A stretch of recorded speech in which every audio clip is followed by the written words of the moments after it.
lansia kong pi baking di atas gunung. Nah, ternyata Sulawesi Utara sudah memasuki era penuaan penduduk.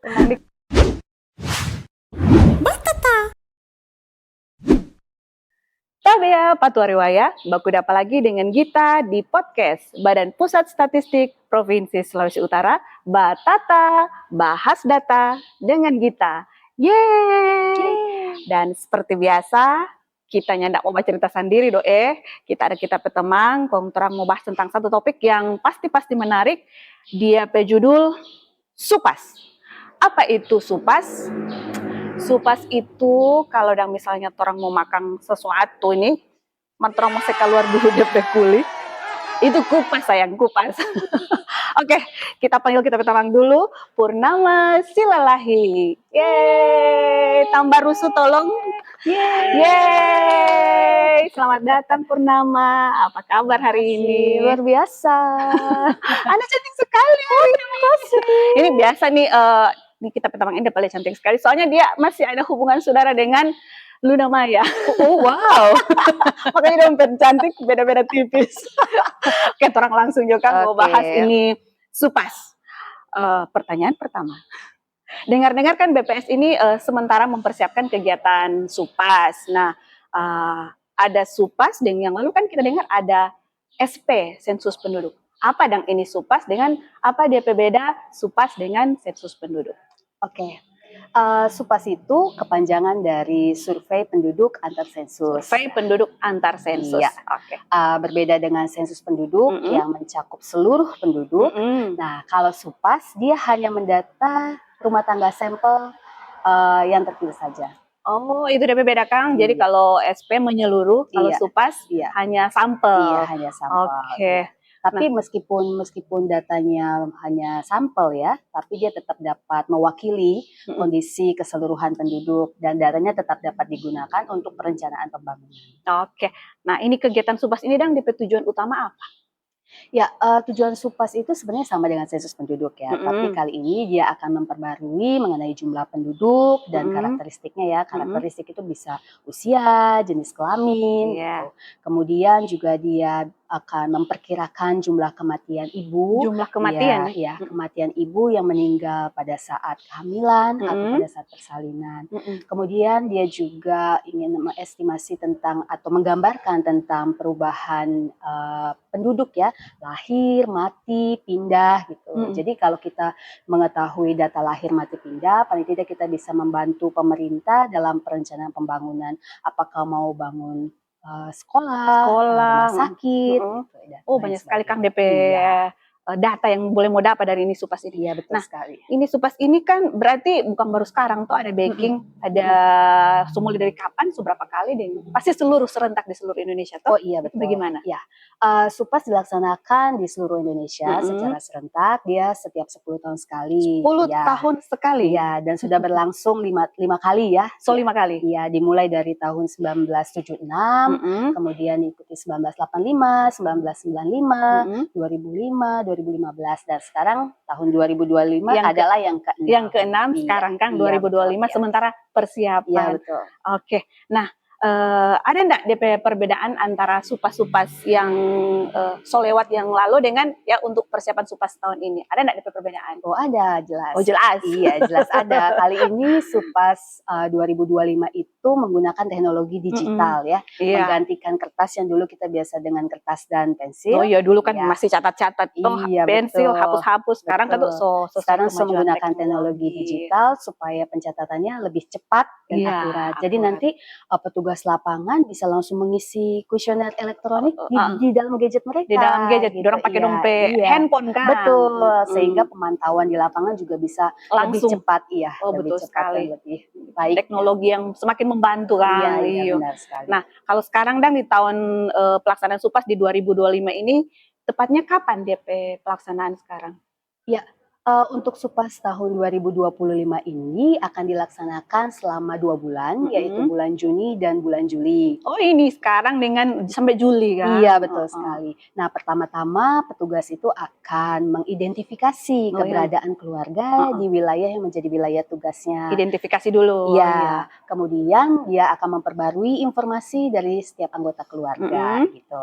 Nah, setelah mereka mengidentifikasi semuanya, mereka akan melakukan wawancara ke rumah tangga Sampel, oh sampel. jadi habis Ya, identifikasi, wawancara rumah tangga iya sampel, betul sekali. oke.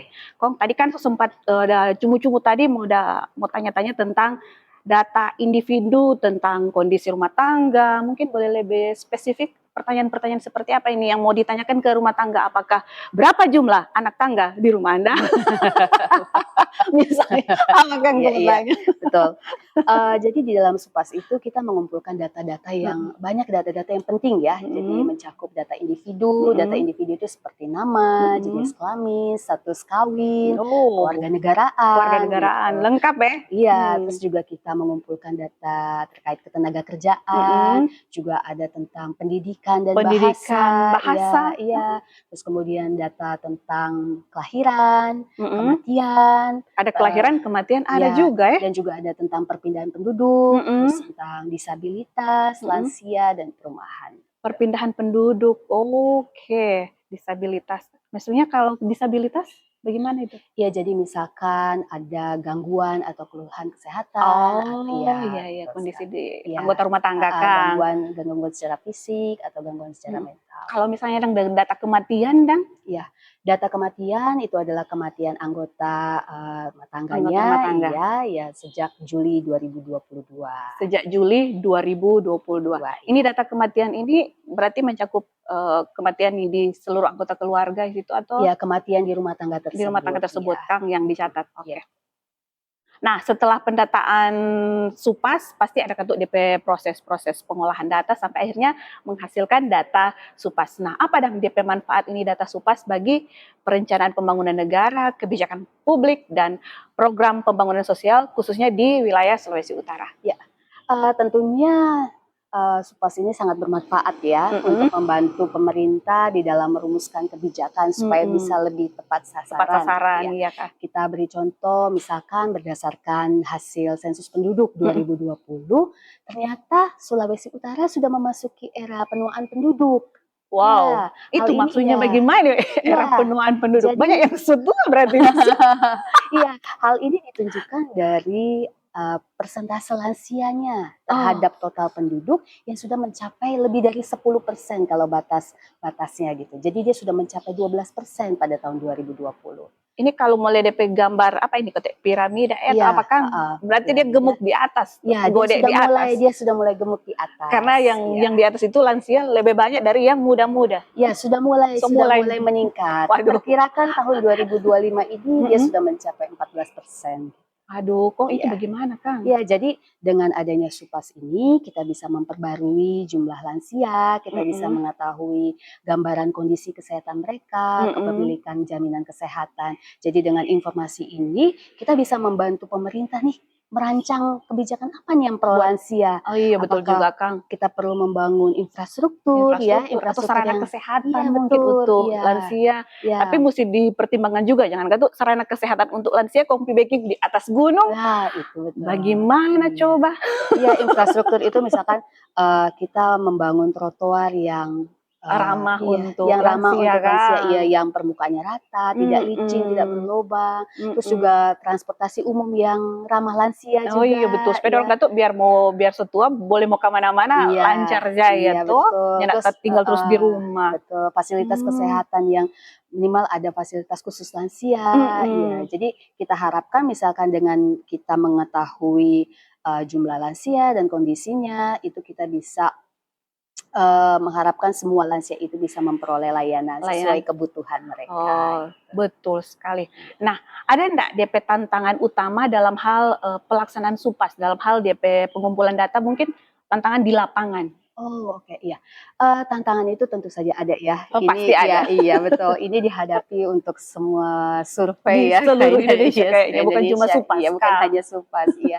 Jadi memang untuk, tantangannya itu bahwa ada orang-orang yang masih merasa ragu, merasa Mhm, khawatir, bahkan dia iya, menolak untuk mhm, diwawancarai karena ya kalau kita lihat banyak kasus-kasus saat ini gitu ya mengenai banyak kebocoran juga kan data pribadi banyak mereka juga kan yang iya tipu-tipu iya Kang, banyak yang datang-datang. Jadi kan tuh tipu-tipu, dorang lebih iya. waspada nu ndak sembarangan mau kasih dong pe data Betul Kang. betul. Kemudian juga ada, orang-orang yang bepergian Mhm. gitu, tapi kita tidak tahu kapan mereka kembali gitu kan. Oh Jadi iya itu iya, juga sementara kan, kan kita punya batasan batasan pelaksanaan waktu iya DP iya, jadwal Kang, betul, terbatas. heeh, responden-responden Mhm, banyak yang bekerja di pagi hari, siang sampai siang, hari sampai gitu. malam. Iya, jadi kadang-kadang petugas harus membuat janji lagi Oh iya tuh DP cara untuk begitu musti iya baku janji, "No boleh baku dapat iya. tempo apa ini? Boleh jam 8 malam?" Iya, jadi malam hari Malam hari terpaksa atau boleh. hari libur weekend gitu, padahal kita Heeh. punya batasan waktu. Mmm, Kemudian ada juga, eee, apa, penduduk yang sering pindah-pindah gitu, pindah-pindah Kang, itu iya, lagi jadi susah mau lacak iya lagi. susah mau lacak, Bisa saja kan begitu. Nintau kapan dia mau balik. Iya, betul sekali. Ya itulah DP tantangannya Iya, Kang. benar. Nah, itu kan tadi, sudah disebutkan ada data-data pribadi, data-data lengkap yang mau ditanya-tanya tuh, Mhm, aman ndak tuh torang juga ini sebagai responden, aman ndak tong pe iya, data-data ini torang su bilang semua tuh ke mhm BPS, mhm, terjamin kah? iya Bagaimana? iya. Badan Pusat Statistik itu menegaskan ya, menegaskan Mhm, komitmennya untuk menjaga kerahasiaan data individu ya, bahwa, data yang dikumpulkan terutama di Supas ini mhm, hanya digunakan untuk kepentingan statistik, dia tidak akan dibagikan ke pihak lain ya, mhm. tidak juga digunakan untuk perpajakan Oh, atau hukum apalagi seperti heeh, orang-orang khawatirkan gitu ya. mmm, Kemudian data nanti diolah, diolah, menjadi data anonim, mhm. yaitu data yang tidak, mencerminkan lagi By identitas name, by individu address-nya ada iya, Kang, cuma keluarga, gambaran iya secara keseluruhan iya masyarakat di khususnya mungkin di Sulawesi Utara iya iya. gitu. Dan juga jaminan ini itu sudah disesuaikan, udah sesuai dengan undang-undang statistik, sehingga Mhm, masyarakat tidak perlu khawatir lagi jika ada petugas yang datang untuk mendata, mhm. gitu. Jadi intinya aman sayang, Aman aman. Pokoknya aman. Bapak, Ibu, Om, Tante, saudara-saudara, nyong, nona, adik-adik semua kalau misalnya ada trompet petugas BPS yang datang ke rumah, tolong terima akang dengan penuh sukacita dan kasih jawaban yang sejujur-jujurnya, jawaban yang sesuai dengan kondisi yang sebenar-benarnya supaya tuh data yang nanti orang mau hasilkan itu ya sesuai dengan kondisi apa adanya. Dan kalau misalnya Bapak Ibu butuh data, mau bikin tugas atau untuk kebutuhan pekerjaan, untuk kebutuhan usaha, jangan ragu-ragu datang berkunjung ke orang pe kantor di PST atau silakan kunjungi orang pe website di sulut.bps.go.id. Oke? Ingat sulut.bps.go.id. Mar, rupa seboleh juga orang pe Iya pembahasan tentang Supas iya kali iya. ini. Makasih nih Purnama, so boleh Sama-sama berbagi Mbak informasi Gita, tentang Supas. iya. Nanti terang aku dapat ulang mungkin di episode selanjutnya di topik yang berbeda yang nyak kalah menarik, yang tetap cetar membahenol. Oke, dadah, bye-bye. See you.